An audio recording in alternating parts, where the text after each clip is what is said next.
हाँ निधि जी, प्रश्न पूछिए। एक मिनट।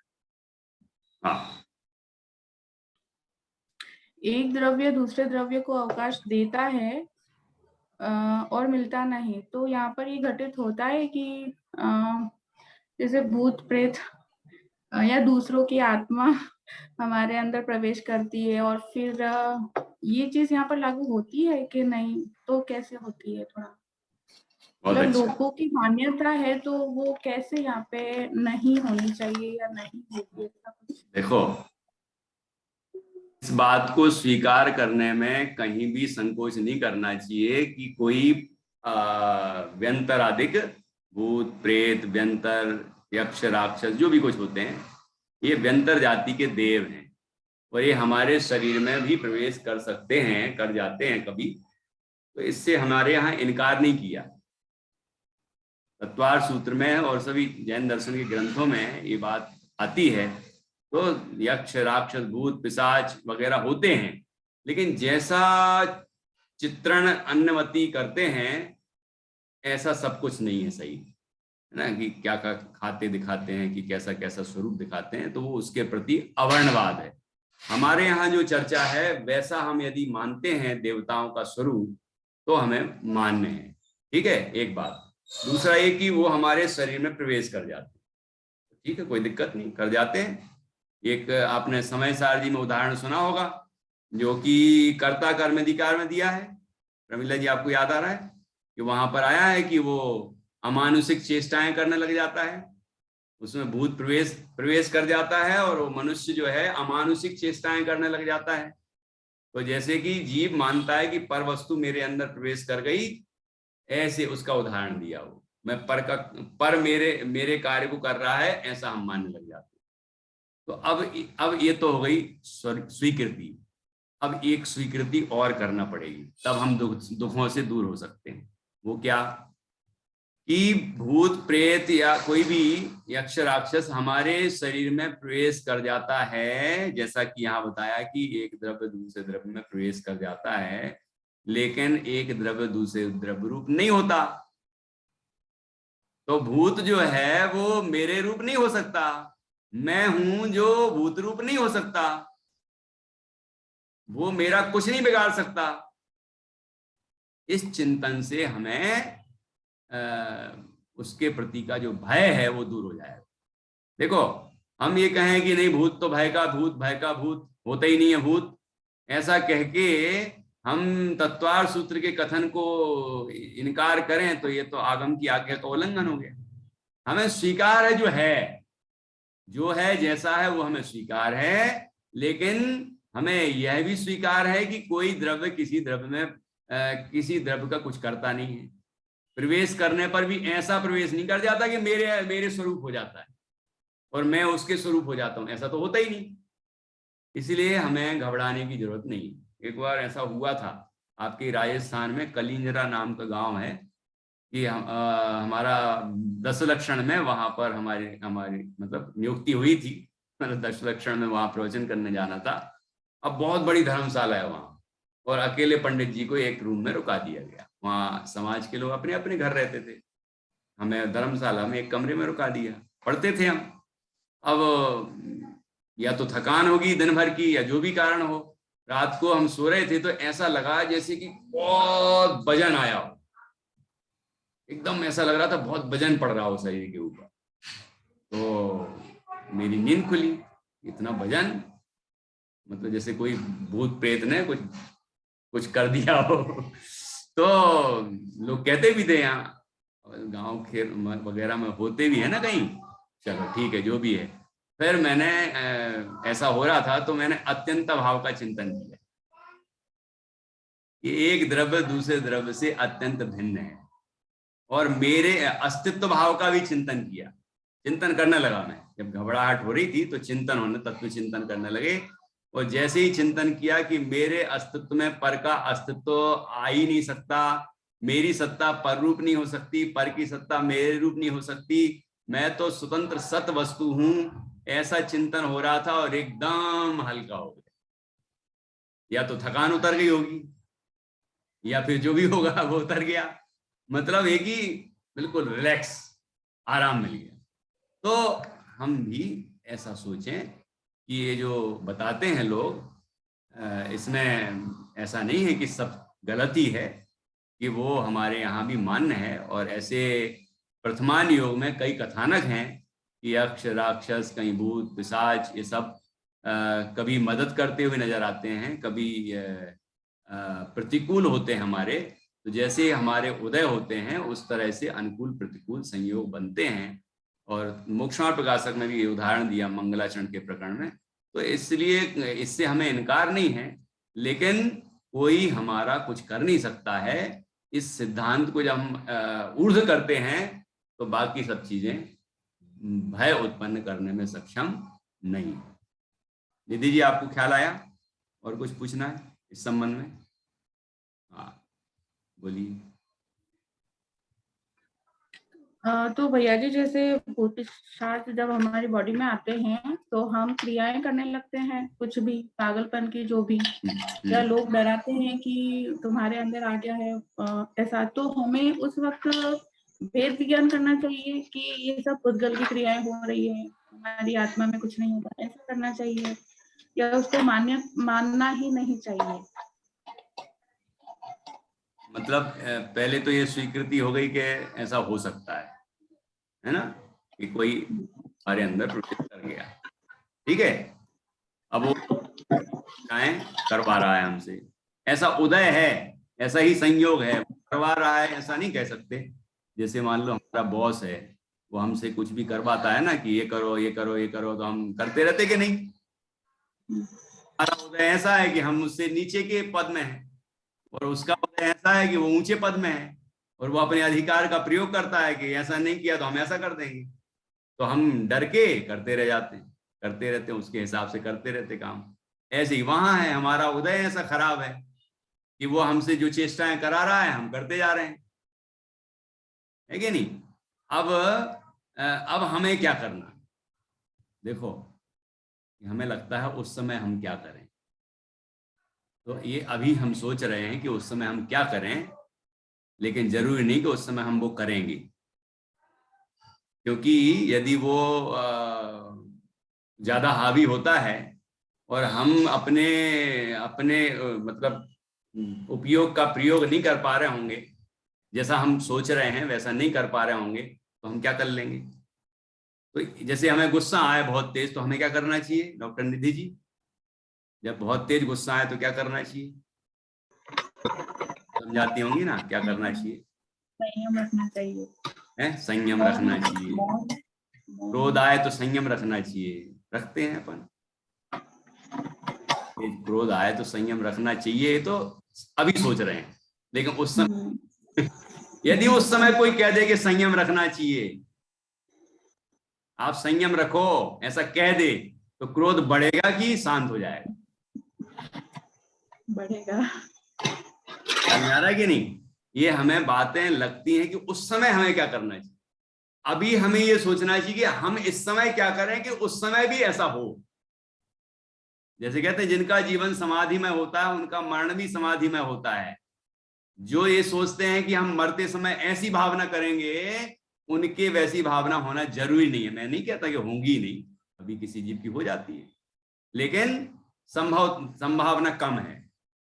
लेकिन जो जीवन भर समाधि की तैयारी करते हैं, भेद विज्ञान का अभ्यास करते हैं, क्षमता रखते हैं, तो ऐसे संकट आते हैं, ये भूत प्रेत वाले संकट हो, चाहे दुनिया भर के संकट हो, चाहे मौत का भी संकट हो, उस समय वह समता भाव रखता है, भेद ज्ञान करता है और समता का आनंद लेता है। और देह भी छूट जाए तो समाधि मरण हो जाता है। समाधि पूर्वक देह छूटी, इसका नाम समाधि मरण। ठीक है ना? ये होता है। ठीक है यार, क्लियर, स्पष्ट हुआ विषय कि और कुछ? दीदी कुछ कह रही हैं आप इस विषय में? ये तो खरेड़ी वाले पंडित जी गोविंद प्रसाद जी को आप जानते हैं क्या? वो खड़ेरी, हाँ खड़ेरी वाले, हाँ बिल्कुल जानते हैं। वो हम लोग जब छोटे थे तो मम्मी के पास बहुत आते थे वो। हाँ, वो बिल्कुल घर पे आते थे। खरेड़ी भी हम लोग गए थे, मेरी शादी के बाद भी गए थे, मतलब बहुत ज्यादा उनसे था।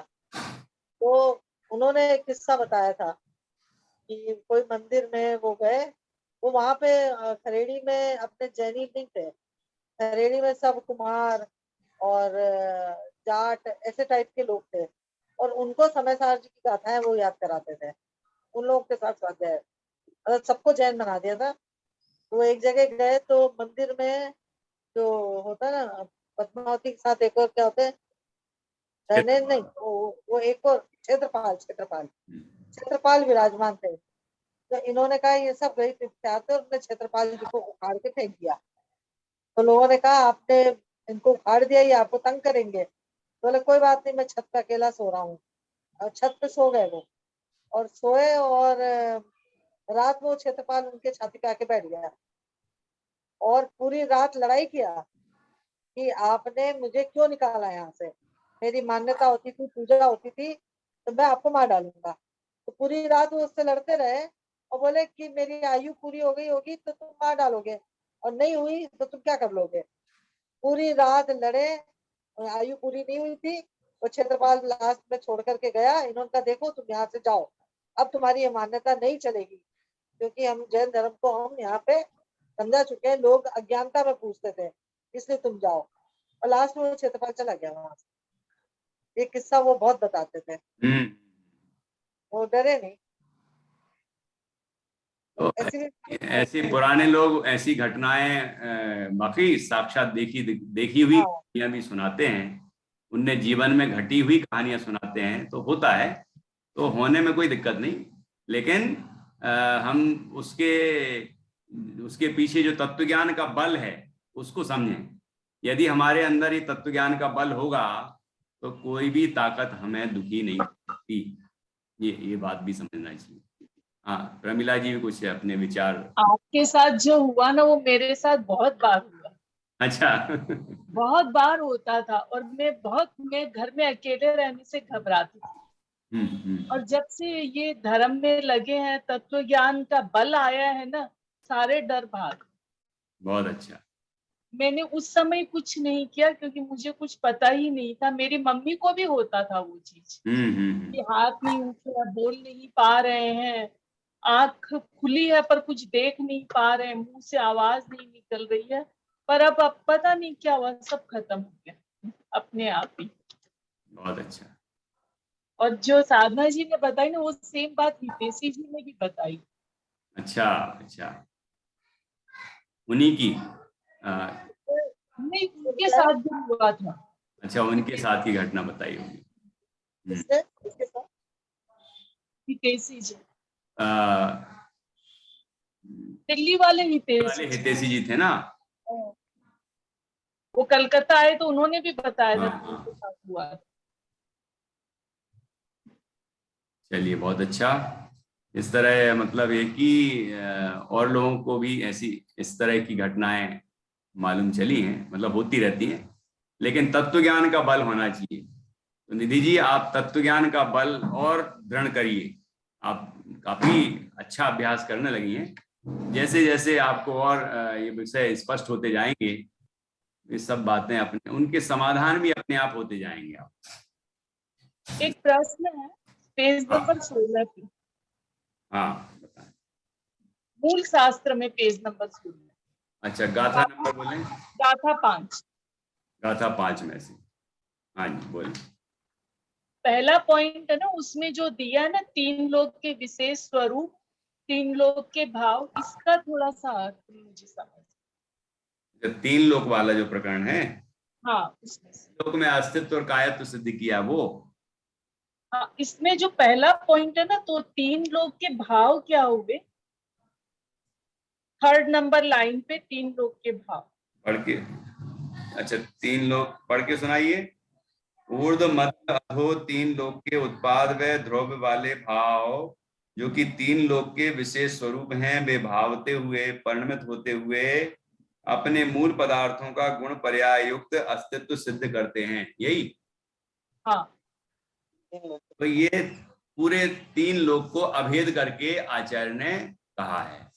मतलब एक छह द्रव्यमयी विश्व है ना, 6 द्रव्यमयी विश्व है, तो जो एक एक द्रव्य का स्वरूप है वो पूरे विश्व का भी हो गया। मतलब प्रत्येक द्रव्य का स्वरूप है उत्पाद व द्रव्योक्तम सत, सद्रव्य लक्षणम। तो अब पूरा विश्व भी द्रव्यमयी है, तो अस्तित्वमयी भी है। तो पूरा विश्व नई पर्याय रूप से उत्पन्न होता है, पूर्व पर्याय रूप से विनष्ट होता है और अपने ध्रुव रूप से कायम रहता है। इसमें छहों द्रव्यों को एक साथ लेके बोला है ना? हाँ, अभेद करके बताया, जैसे कि महासत्ता बोलते हैं, महासत्ता होती है ना, तो वो विवक्षा है यहाँ पर। उस दृष्टि से पूरा जो विश्व है वो उत्पाद व ध्रुव स्वरूप है, परिणमन करता हुआ भी कायम है, कायम रह के भी परिणमन करता है। तो कोई पूरा विश्व जो है वो वास्तव में पूरा विश्व कैसे कहते हैं? 6 द्रव्यों के समूह को विश्व कहते हैं। तो प्रत्येक द्रव्य उत्पाद व ध्रुव स्वरूप है। नहीं, यहाँ विश्व शब्द नहीं लिया, यहाँ 3 लोग लिया। तो मेरे को लगा कि मध्य आकाश द्रव्य से एग्जाम्पल दे रहे हैं कि विश्व से दे रहे हैं, ये कंफ्यूजन नहीं, वो आएगा अगले में, अगले पैराग्राफ में। फिर कायत्व बताया, ये तो बताया द्रव्य, ये तो अस्तित्व बताया, उत्पाद व ध्रुवयोक्तम सत कह के कि पूरा विश्व नई नई पर्याय रूप से परिणमित होता है, पूर्व पूर्व से विनष्ट होता है और ध्रुव रूप से कायम रहता है। तो उत्पाद व ध्रुवयोक्तम सत ये पूरे विश्व में सिद्ध हुआ। अब फिर ये अस्तित्व सिद्ध हो गया, फिर कायत्व सिद्ध किया। तो कायत्व में बहुप्रदेशीपना सिद्ध करने के लिए क्या कहा कि ऊर्ध्वलोक, अधोलोक, मध्यलोक, 3 प्रदेश तो हो ही गए ना। तो बहुप्रदेशी 2 या 2 से अधिक प्रदेशों बहुप्रदेशी, तो इस तरह से बहुप्रदेशी सिद्ध किया 3 लोक को, और बहुप्रदेशी सिद्ध करके कायत्व कहा, काय कहा है, 3 लोक को काय कहा। ऐसे धर्म द्रव्य को भी कहा, धर्म धर्म आकाश तीनों द्रव्यों को भी कहा। हाँ हाँ, इन सबके भी घटित किया कि ऊर्ध्वलोक का धर्म द्रव, मध्यलोक का धर्म द्रव, अधोलोक का धर्म द्रव, ऐसे अधर्म द्रव, फिर आकाश द्रव, काल द्रव्य, जीव द्रव्य, सभी द्रव्यों में इस तरह घटित किया। और कहा कि इस काल में नहीं किया है, काल में नहीं किया, काल में नहीं, काल द्रव्य काल में नहीं किया। धर्म अधर्म आकाश और प्रत्येक जीव में किया, और पुद्गल, हाँ काल नहीं किया, बराबर, काल में नहीं किया, काल नेक्स्ट गाथा में। सही है, सही है। तो इस तरह से ये सावयव पना सिद्ध किया। सावयव मतलब अंश है इसके, तो अवयव ज्यादा, प्रदेश 3 प्रदेश हो गए ना ये, तो 3 प्रदेश होने से बहु प्रदेश तो हो ही गए, है ना। 1 प्रदेश, 2 प्रदेश, बहु प्रदेश, 3 प्रदेश, मतलब 3 और 3 से अधिक कितने हो, बहु प्रदेश कहलाते। तो 1 से भी अधिक हो तो वो भी काय है, ये वाली बात भी आ चुकी है। तो इस तरह से पूरे 3 लोक को कायत्व भी सिद्ध किया। तो अस्थि और काय दोनों रूप होने से विश्व अस्थिकाय है, ये 3 लोक अस्थिकायमय है, ये ऐसा सिद्ध किया है। तो ये विशिष्ट विवक्षा है 3 लोक को अस्थिकाय सिद्ध करने। ठीक है, चलिए, तो आज हमारा यही 7वीं गाथा तक ही प्रकरण हुआ है। 8वीं गाथा में भी अस्तित्व का स्वरूप बताया है, तो उसकी चर्चा हम कल करेंगे, कल मतलब सोमवार को करेंगे। तो यहाँ अस्तित्व का बड़ा ही सुंदर स्वरूप है, उत्पाद व ध्रुव की चर्चा है, त्रिलक्षण को बोलते हैं, तो उसकी चर्चा यहाँ आएगी, वो हम करेंगे। और आज अभी तक मतलब 7 गाथाएं यहाँ अपनी पूर्ण हो गई। आप सभी जितनी अधिक से अधिक गाथाएं याद कर सकें करें, और मैं सुनना चाहूँगा, सोमवार को आप जितनी सुनाएंगे उतनी हम जरूर सुनेंगे, ठीक है ना। तो दीदी कह रहे हैं वो तो 7 ही याद कर लेंगे, आप 8 भी करा देते तो 8 भी कर लेते, लेकिन अब आपने एक और नहीं पढ़ाई तो अब हम 7 तो कर ही लेंगे। ये मुझे तो प्रवचन सार जी का छोटा अंश दिखाई दे रहा है, 50 का है। पूरे प्रवचन सार जी में पूरी सत्ता, अवान्तर सत्ता और सारा वही का वही चला आ रहा है। बिल्कुल बिल्कुल।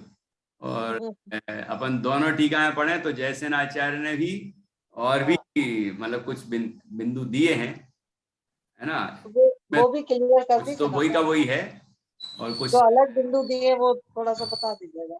हाँ ठीक है, ठीक। इसमें जो द्रव्य संग्रह में दिया ना, बंद की हाँ। गाथा में, कम्माद प्रदेशानाम अन्नोन पवेशणम इद्रु। हाँ हाँ हाँ, ये कर्म एक क्षेत्रावगारू परस्पर एक क्षेत्रावगारू एक दूसरे में मिल के रहते हैं, वहां पे ये सेम चीज कम्माद प्रदेशानाम अन्नोन पवेशणम इद्रु। ये टीका के अंदर होगी ये जो गाथा बोल रहे हैं आप। ये बंद की गाथा 42 कम्माद पदेशाणम 32 पच्छति कम्मम चेदेन भावेन भाव बंधुषु कम्माद पदेशानाम अन्नोन पवेशणम इति। नहीं, थोड़ा सा गड़बड़ हो रहा है। बज्झधिकम मम जैणदु भावेन वेदन भावम भाव भावबंधुसो कम्माद पदेशानाम अन्नोन पवेशणम इति।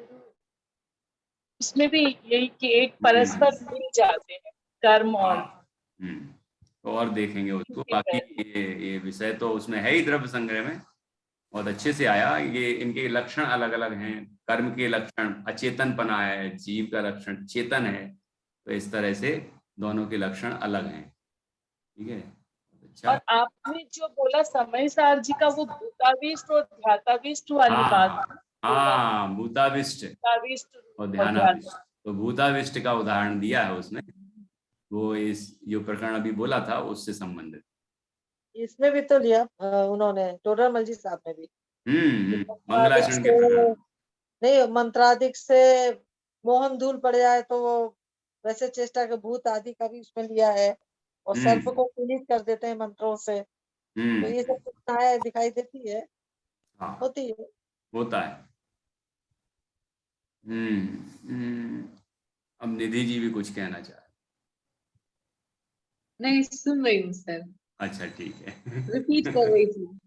अच्छा, रिपीट कर रही हैं, बहुत बढ़िया।